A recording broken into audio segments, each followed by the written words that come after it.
Eu sou um adicto, eu tô limpo hoje, é a coisa mais importante. Esse milagre acontece na minha vida já há 7 dias, 4 meses e 19 anos.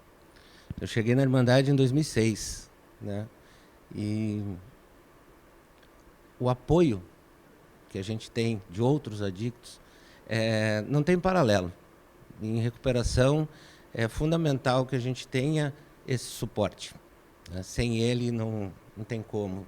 Sozinho eu não consigo, a gente costuma dizer isso, né? A gente está sempre junto. Hoje, quando a gente recebeu o convite, né, a gente veio em 3 na realidade, porque a gente não anda sozinho. A gente aprendeu a andar em conjunto. E a Irmandade, nesse sentido, ela traz esse viés de abraço, de acolhimento, que a gente possa realmente ter um local onde a gente se reúne, onde a gente troca experiência, onde a gente dá suporte um ao outro, nesse momento que é o mais difícil, que é quando tu resolve parar de usar droga, né? Tentando traçar um paralelo entre o que foi dito, a gente sabe que o nosso problema ali é comportamental também, e além de químico, ele é comportamental.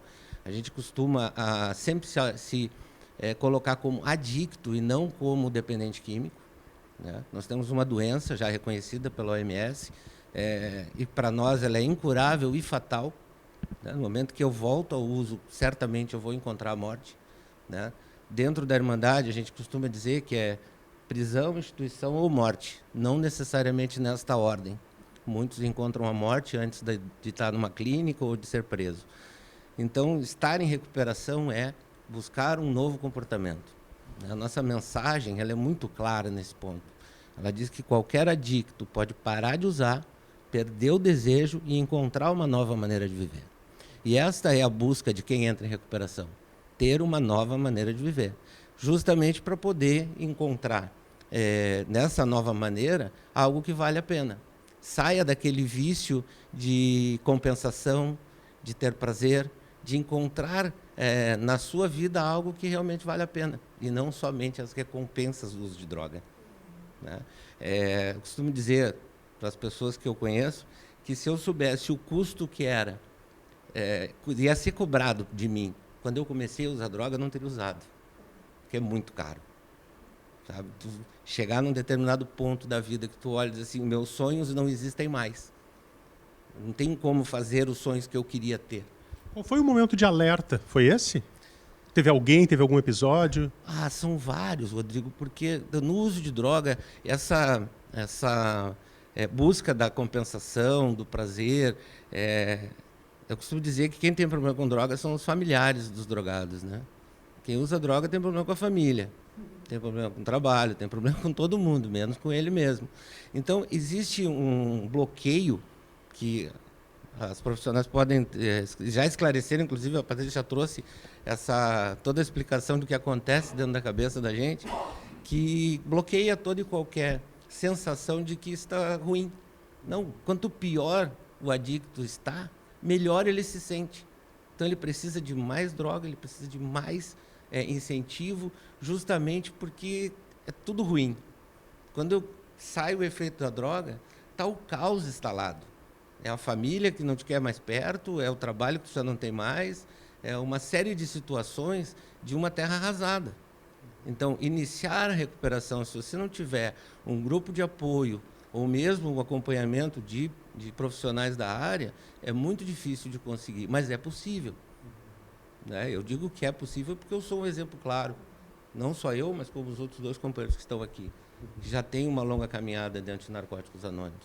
Sim. E a gente não está aparecendo, né? Eu queria deixar claro, porque nós seguimos as nossas tradições, né? Nós somos guiados por 12 tradições, 12 conceitos e os 12 passos. Os nossos conceitos são ligados aos serviços que a gente presta na comunidade, às tradições, aos nossos grupos e como a gente se relaciona entre nós, e os passos são os que a gente usa na nossa vida pessoal, onde a gente vai encontrar essa nova maneira de viver a cada um deles. E o anonimato é o alicerce de tudo isso, né? No momento em que a gente, na 11ª tradição, fala em imprensa, rádio e filmes, manter sempre o anonimato pessoal. Então, não interessa quem está aqui, interessa é a mensagem, que é possível sair do uso abusivo de drogas e ter uma nova maneira de viver.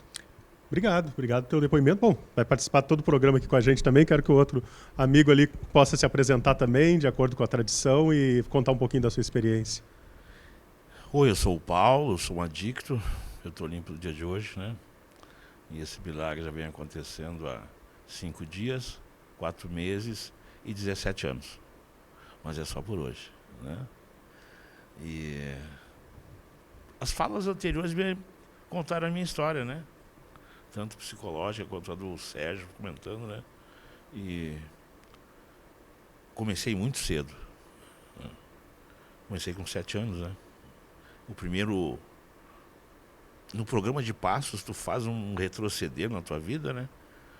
Então, com 7 anos, eu tomei meu primeiro porrezinho, né? Aquele copinho de caipira ali, sabe? Aquele açúcarzinho tão gostoso. Foi o primeiro episódio que eu me lembro. Depois, com 13 anos, começou a ser mais sério, né? Então, veio até os 35, né? Até quando houve a rendição, né? Tu perguntou o que fez ele parar, né? E eu cansei de ser derrotado, Rodrigo. Né? Em Narcóticos Anônimos, eu me acolheu de uma forma tão intensa, sabe? Quando a gente chega, um recém-chegado, a gente diz para ele assim: tu é a pessoa mais importante de hoje, né? Tu não sabe quanto isso vale para quem está chegando, sabe? Tu ser importante. Porque lá fora no mundo tu não é importante para ninguém, né? Não tem valor nenhum.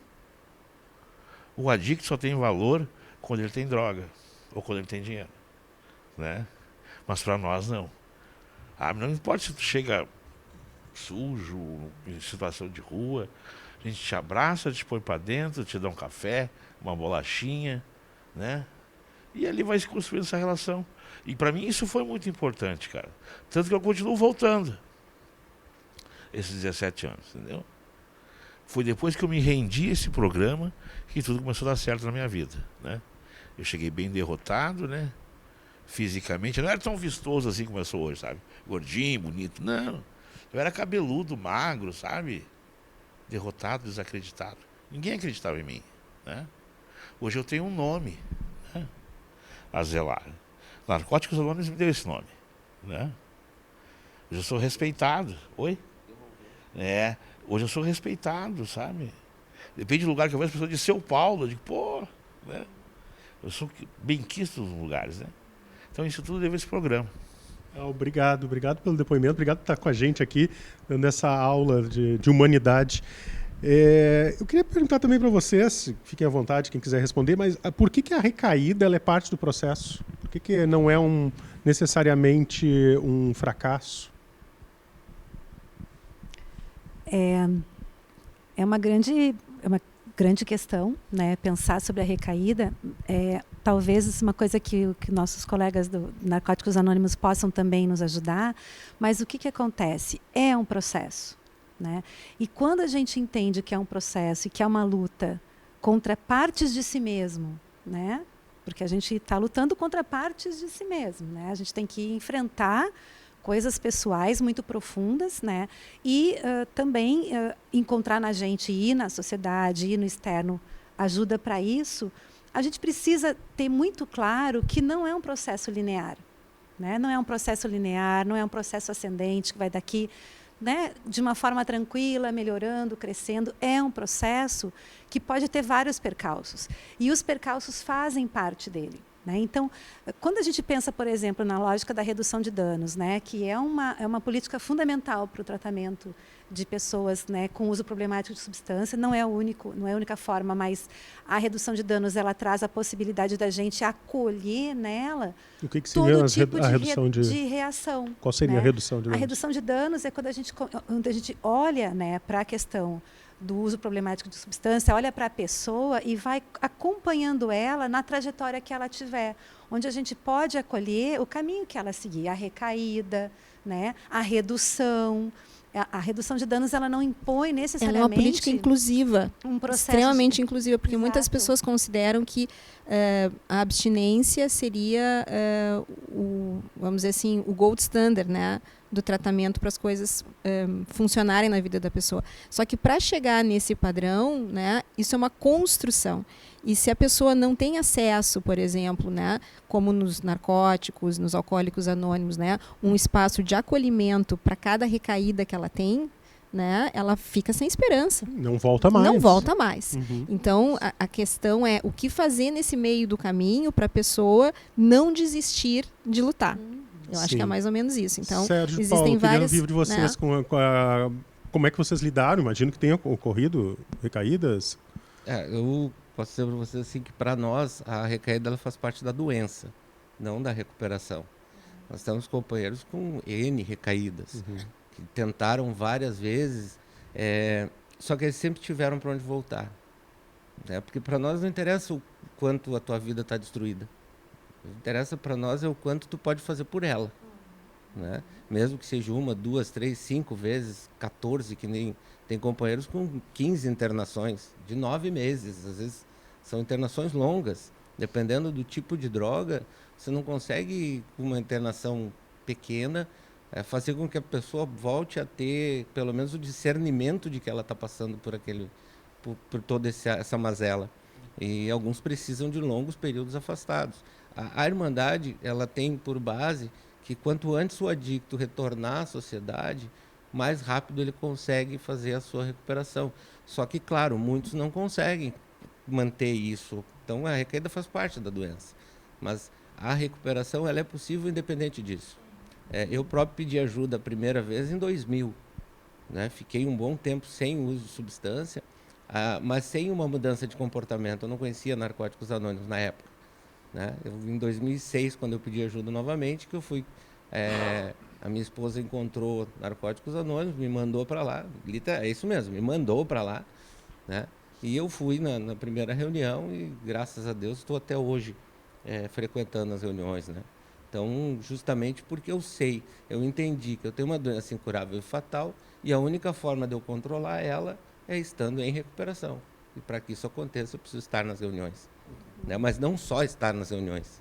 Tem uma série de outras coisas, a gente precisa ter um padrinho, a gente precisa trabalhar passo, a gente precisa de uma rede de apoio muito grande dentro da Irmandade. Hoje nós somos 103 grupos no Rio Grande do Sul. Sim. Queria te ouvir também, Sérgio. Bom, Rodrigo, eu penso o seguinte, quando eu falei ali em rendição, né, precisa se render ao programa, é que muitas vezes o adicto ele quer fazer as coisas ao seu modo, né, criar vírgulas onde não precisa ter, né, então aí onde, se ele está realmente buscando a recuperação, se ele também é realmente dentro de sala, praticando os passos, praticando os princípios, não existe essa brecha, né? Mas quando começa a deixar brechas para outras coisas, se cria essa oportunidade da recaída, né? Vocês têm vontade ainda hoje Vontade? de usar? Não mais, Rodrigo. A gente cria um círculo tão grande, né, de pessoas e lugares e hábitos novos que não nos expõem ao risco, né? Então, eu particularmente não sinto vontade. Eu passei Existe a lembrança, né? A Sim, lembrança existe. Às vezes acordar de manhã em porre seco. Talvez a Patrícia ou a Marta saibam o que eu estou falando. Mas tu não está bebendo há muitos anos, tu não usa droga há muitos anos e a sensação quando tu acorda é de que tu passou a noitada bebendo, usando droga, a mesma sensação física. Porre seco, Porre seco. É uma memória química. É uma memória química. Então, eu vou tentar dar um exemplo com uma analogia aqui para a gente tentar explicar de uma forma mais simples, né? Por exemplo, uma pessoa que passa por uma cirurgia bariátrica, tá? E aí ela emagrece 50 quilos, tá? Ela tem a memória no cérebro dela, do corpo dela, com aqueles 50 quilos a mais, né? Então, quando ela se senta numa mesa, instintivamente, automaticamente, ela vai se sentar com a distância do corpo com 50 quilos a mais. Ela vai se procurar numa fotografia com 50 quilos a mais, num primeiro momento. Porque o corpo dela, no cérebro dela, ainda está com aquela memória daquele tamanho. Então, a dependência química, ela é um construto, ela é uma memória. Ela poderia ser um algoritmo. Agora está todo mundo falando em algoritmos aqui, né? Então, às vezes, dependendo do estímulo interno ou externo, o que é um estímulo interno? Uma depressão, uma ansiedade, um gatilho que poderia ser um facilitador para essa pessoa buscar a substância novamente, né? É ativado, mas a pessoa não está mais consumindo a substância, ela vai ter uma resposta comportamental como se ela tivesse tomado ou usado aquela substância. Então, ela vai ficar irritada, vai ficar cansada, com sono, com vontade de dormir, com vontade de comer muito, né?